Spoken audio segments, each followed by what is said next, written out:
Imaginez un monde où les médicaments conçus pour nous guérir peuvent également nous nuire. À notre époque moderne, remplie de solutions pharmaceutiques, nous faisons face à un risque caché, des menaces silencieuses pour nos reins. En vieillissant, nos reins peuvent ne plus fonctionner aussi efficacement, ce qui rend essentiel de minimiser l'exposition à des médicaments excessifs. Pourtant, le vieillissement entraîne souvent plus de problèmes de santé, nécessitant une augmentation de la prise de ces substances même. Certains médicaments peuvent être néphrotoxiques, causant des dommages directement ou indirectement aux reins, ce qui peut conduire à une diminution de la capacité de filtration, à l'accumulation de déchets toxiques et à des complications de santé graves.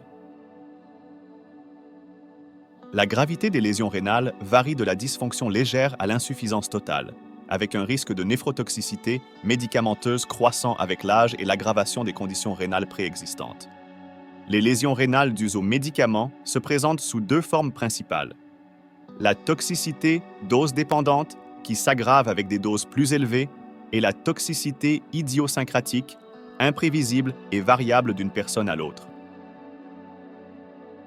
Parfois, la route la plus sûre est d'éviter ces médicaments entièrement. Des conditions telles que la dégradation musculaire, rhabdomyolyse, la nécrose des tissus rénaux, infarctus rénal, et l'accumulation d'acide, acidose tubulaire rénale, peuvent résulter de la néphrotoxicité médicamenteuse, entraînant une diminution de la fonction rénale parmi d'autres problèmes comme le syndrome néphrotique ou les déséquilibres électrolytiques. Cette vidéo explorera comment les médicaments courants impactent la santé rénale et partagera des conseils pour gérer ces médicaments en toute sécurité. En comprenant les risques impliqués, vous pouvez prendre en charge vos décisions de santé. Restez à l'écoute pour découvrir comment protéger vos reins tout en gérant efficacement d'autres problèmes de santé. Avant de plonger plus profondément, une note rapide. Tout le contenu de cette vidéo est créé par des humains, pour des humains, sans l'aide d'outils d'IA comme ChatGPT. Visitez notre site web sur healthtoday.com, http://healthtoday.com, pour en savoir plus sur notre comité consultatif et l'équipe derrière CES Vidéo. Notre contenu est rigoureusement vérifié, impartial et révisé par des professionnels qualifiés. Maintenant, explorons les médicaments qui posent des risques pour vos reins et comment les gérer prudemment. 20. Antibiotiques. Ces médicaments sont couramment prescrits, mais ils comportent des risques. Avez-vous déjà reçu des antibiotiques pour un mal de gorge, une infection cutanée ou un autre type d'infection bactérienne? Bien qu'efficaces contre les bactéries, leur mauvais usage peut mettre en danger vos reins. Les antibiotiques, également appelés antibactériens ou antimicrobiens, sont conçus pour combattre les infections bactériennes en tuant les bactéries ou en empêchant leur reproduction. Les antibiotiques populaires incluent des marques comme Cipro, Augmentin, Flagyl, Bactrim et amoxicilline, utilisés pour des conditions comme l'angine streptococcique, la pneumonie, les infections urinaires et les infections cutanées. Cependant, les antibiotiques ne fonctionnent pas contre les infections virales telles que les rhumes, la grippe, la plupart des toux et de nombreux maux de gorge. Il est crucial d'être vigilant quant aux prescriptions d'antibiotiques. Un usage inapproprié peut entraîner des effets secondaires tels que la diarrhée et des dommages au foie et aux reins. Même lorsqu'ils sont utilisés correctement, certains antibiotiques comme les polymyxines, les aminosides et la vancomycine peuvent être nuisibles aux reins. Les reins sont vitaux pour éliminer les antibiotiques et d'autres médicaments du corps, mais certains antibiotiques peuvent endommager les membranes des cellules rénales ou s'accumuler dans les cellules rénales, conduisant à la mort cellulaire et au dommage des tubules rénaux. Les mécanismes exacts par lesquels les antibiotiques causent des dommages rénaux sont complexes et peuvent impliquer l'inflammation et les dommages cellulaires. Pour une utilisation sûre et efficace des antibiotiques, une prescription précise est essentielle. De manière choquante, près d'un tiers des antibiotiques prescrits aux États-Unis sont jugés inappropriés pour les conditions qu'ils sont censés traiter, selon les CDC, et une étude publiée dans le Journal of the American Medical Association. Remettez toujours en question la nécessité d'un antibiotique avec votre médecin, qui devrait pouvoir en expliquer la pertinence. Si un antibiotique est nécessaire, suivez précisément la posologie prescrite et respectez les instructions diététiques. Même si les symptômes s'améliorent, ne gardez jamais les antibiotiques pour une utilisation ultérieure, ou ne les partagez pas, car ils sont spécifiquement adaptés aux besoins de santé individuels. Trouvez-vous cette vidéo utile? Si oui, montrez votre soutien en l'aimant et nous continuerons à produire plus de contenu informatif comme celui-ci. 6. Anti-inflammatoire non stéroïdien INS. Vous ne connaissez peut-être pas le terme INS, mais vous avez probablement entendu parler de l'ibuprofène, de l'aspirine, du Motrin, du kétorolac, du célécoxib et du naproxène. Ce sont tous des INS, et beaucoup sont disponibles sans ordonnance. Les INS sont largement utilisés par plus de 30 millions de personnes quotidiennement pour soulager les maux de tête, les entorses, les symptômes de rhume, de grippe et les douleurs arthritiques. Ils fonctionnent principalement en inhibant une enzyme appelée cyclooxygénase, COX, impliquée dans la production de substances causant la douleur. Cependant, le COX joue également un rôle dans la protection des reins sous stress et dans la régulation de l'excrétion de sodium et d'eau. Ainsi, lorsque les INS bloquent le COX, cela peut entraîner des dommages aux reins. Tous les INS ont le potentiel de causer des lésions rénales aiguës, AKI, en particulier chez les personnes âgées, celles prenant des doses élevées ou les utilisant pendant de longues périodes. Cette blessure se manifeste principalement de deux manières. Par une modification du flux sanguin et par l'inflammation, toutes deux dues à l'inhibition du COX. Premièrement, le blocage du COX peut rétrécir les vaisseaux sanguins rénaux, réduisant le flux sanguin, conduisant à une rétention de fluide, une hypertension artérielle et potentiellement une légère insuffisance rénale temporaire. Si ce problème n'est pas traité, cela peut évoluer vers des conditions plus graves comme la nécrose tubulaire aiguë, où les tubules rénaux meurent par manque d'oxygène, et potentiellement une insuffisance rénale aiguë. Bien que cela puisse ressembler initialement à une insuffisance rénale aiguë, les problèmes prolongés peuvent évoluer vers une maladie rénale chronique. Deuxièmement, malgré leurs propriétés anti-inflammatoires, l'utilisation prolongée des INS peut induire une inflammation dans les tubules rénaux, qui sont cruciaux pour la filtration des déchets. Bien que cela soit rare, les complications rénales des INS restent une préoccupation majeure, affectant 1% à 5% des utilisateurs dans le monde. Cela se traduit par environ 500 000 à 5 millions de personnes souffrant de lésions rénales dues aux INS chaque année. Ces médicaments sont également une cause fréquente d'hospitalisation en raison d'effets indésirables, dont certains peuvent être fatals. Une étude de 2006 publiée dans le Journal of the American Society of Nephrology, impliquant plus de 10 184 patients, a montré que les INS augmentaient le risque de lésions rénales aiguës de 26% au cours des 30 premiers jours d'utilisation. Une autre étude a observé 99 patients souffrant de douleurs musculo-squelettiques chroniques utilisant des INS pendant 12 mois. La plupart ont vu une diminution de la fonction rénale qui s'est normalisée après le passage à un autre médicament analgésique. Pour ceux qui s'intéressent aux preuves, les études soutenant nos affirmations peuvent être trouvées via un lien dans notre boîte de description.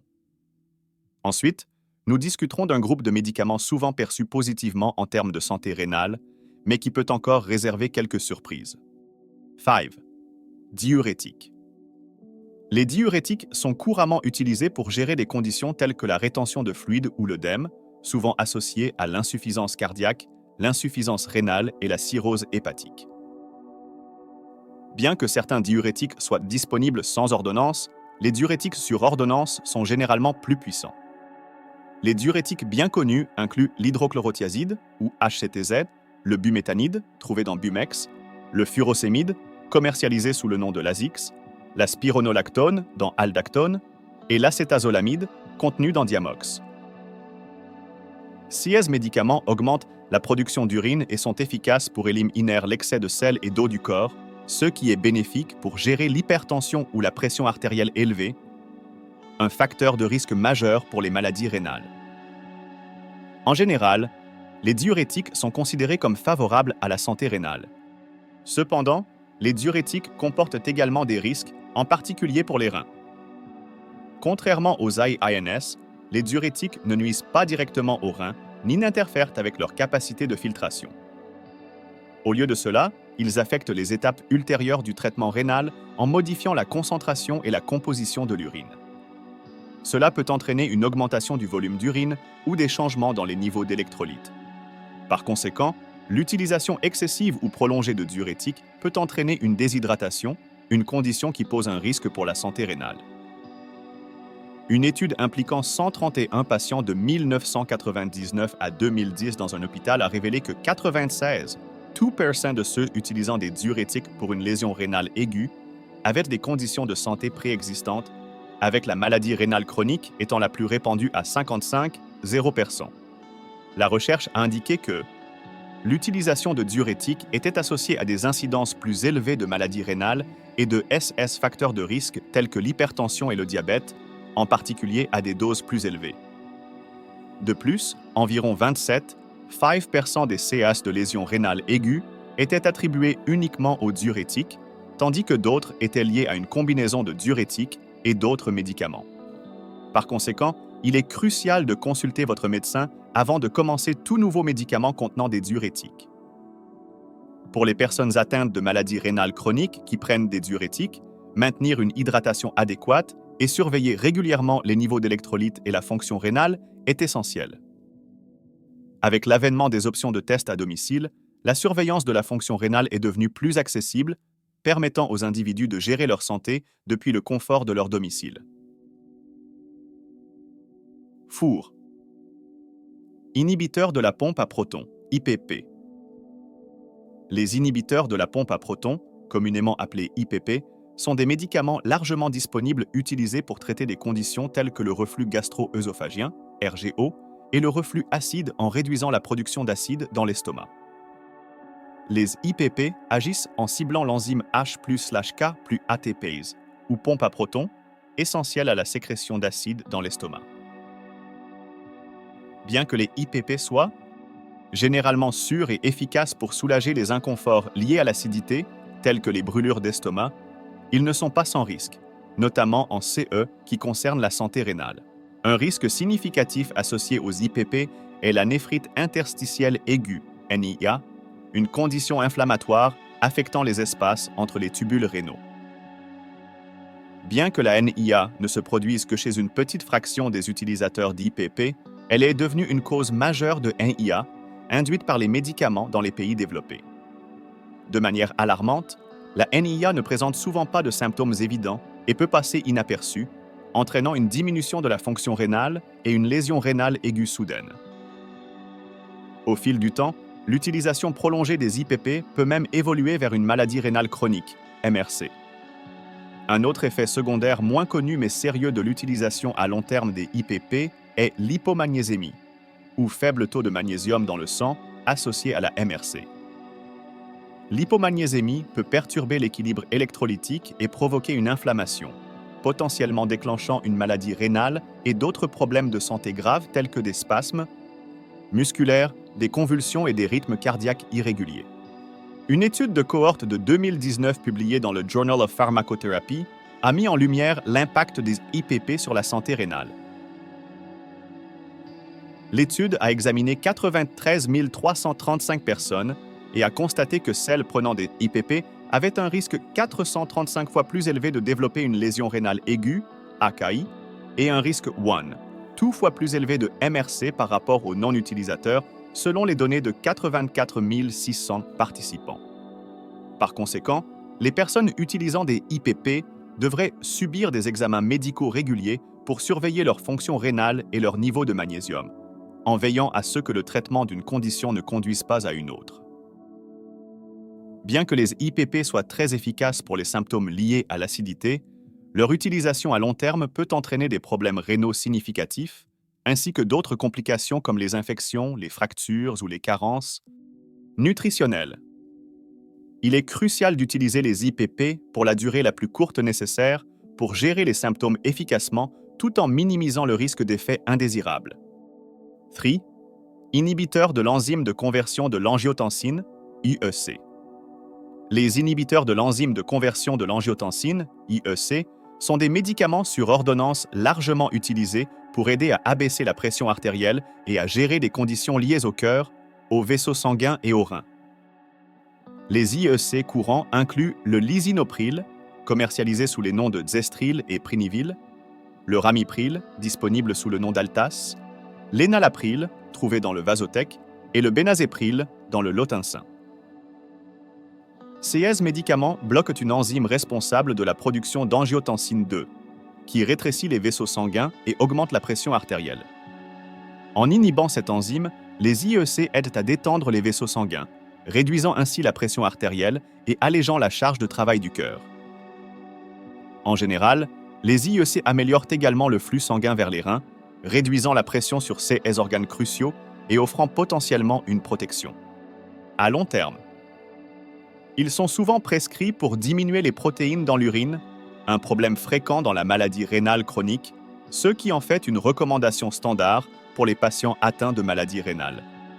Malgré leurs avantages, les IEC comportent certains risques, surtout lorsqu'ils sont combinés avec des AIS et des diurétiques, ce qui peut augmenter le risque de lésions rénales aiguës, AKI.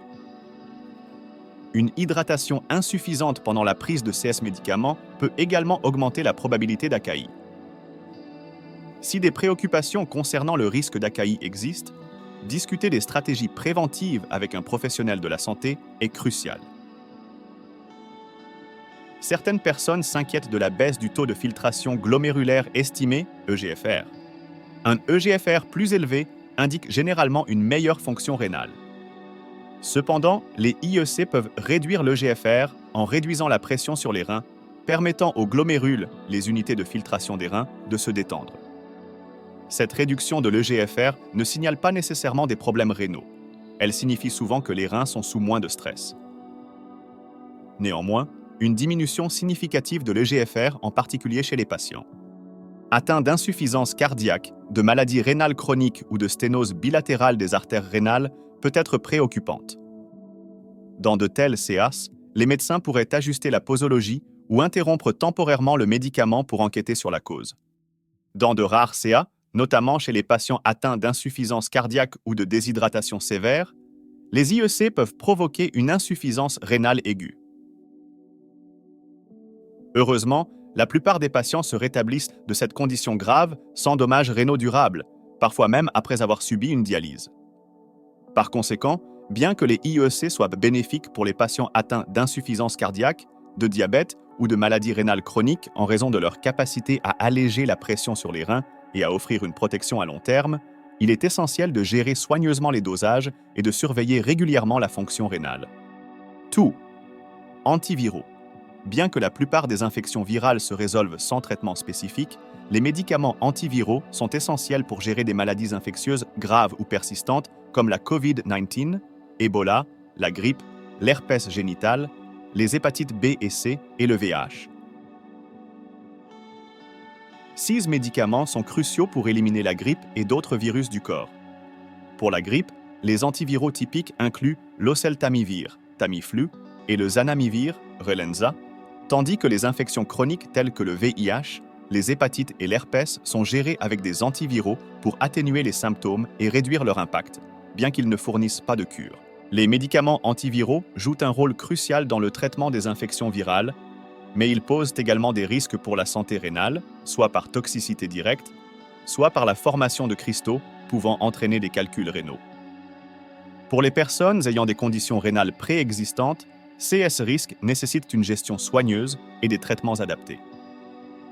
Considérons le remdesivir, utilisé en urgence pour le traitement de la COVID-19, qui contient du SBECD, un composé principalement excrété par les reins.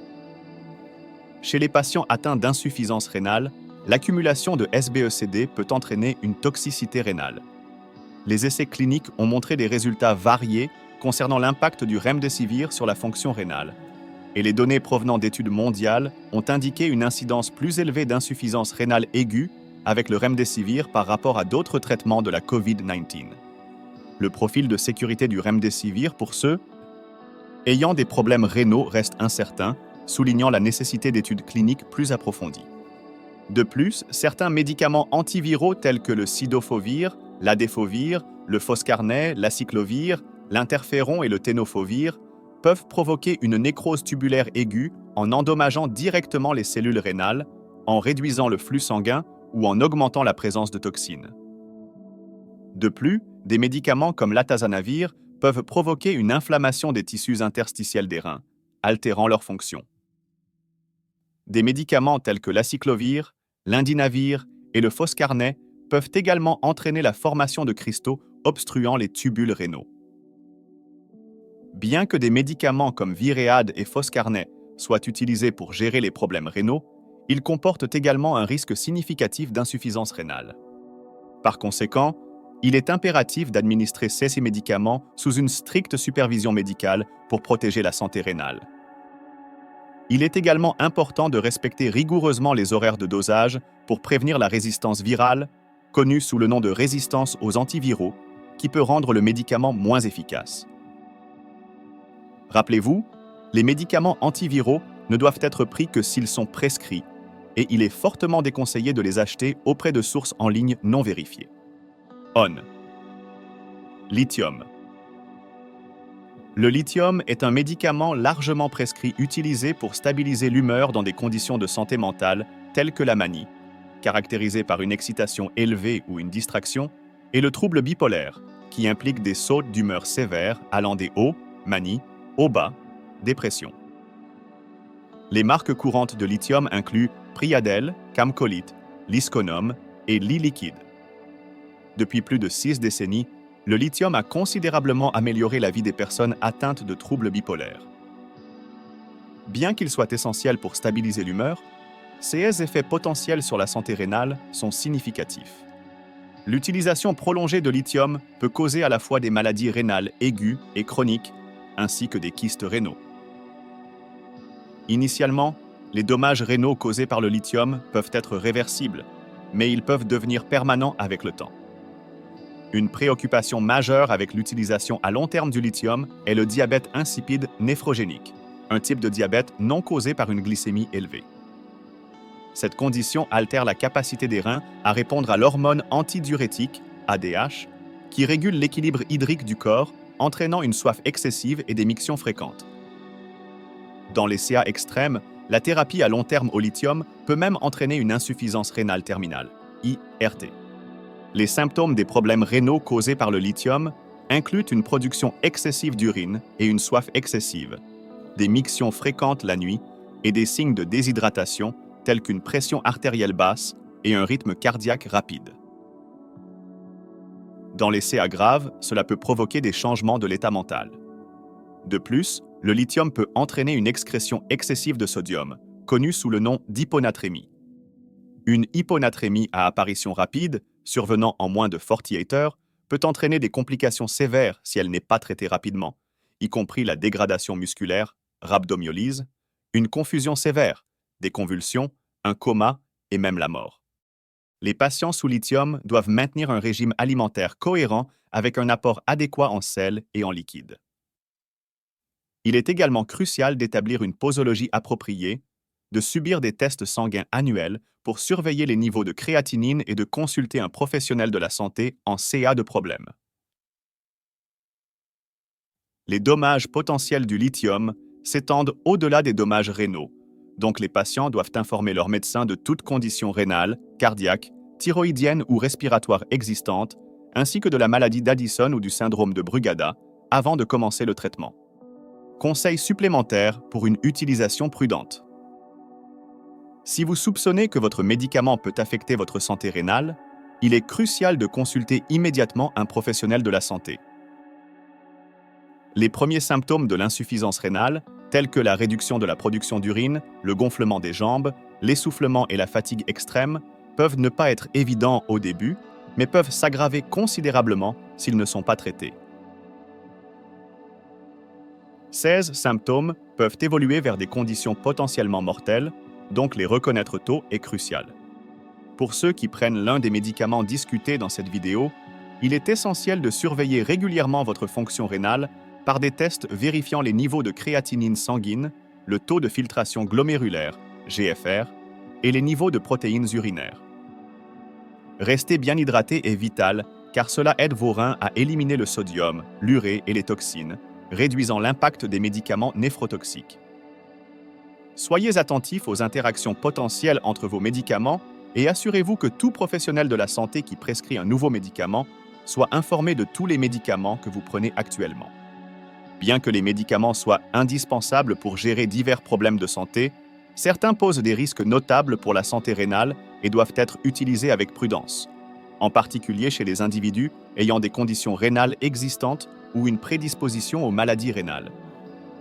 Les antibiotiques, les AINS, les diurétiques, les inhibiteurs de la pompe à protons, les inhibiteurs de l'ECA, les médicaments antiviraux et le lithium peuvent tous compromettre la fonction rénale par des mécanismes tels que la toxicité directe, les altérations du flux sanguin rénal et les déséquilibres électrolytiques. Pour ceux atteints de maladies rénales, il est vital d'éviter ou de gérer méticuleusement l'utilisation de ces médicaments. Travaillez en étroite collaboration avec vos prestataires de soins de santé pour choisir des traitements minimisant les risques pour vos reins, ajuster les dosages de manière appropriée et surveiller régulièrement la fonction rénale. Adopter un mode de vie sain peut également minimiser votre dépendance aux médicaments.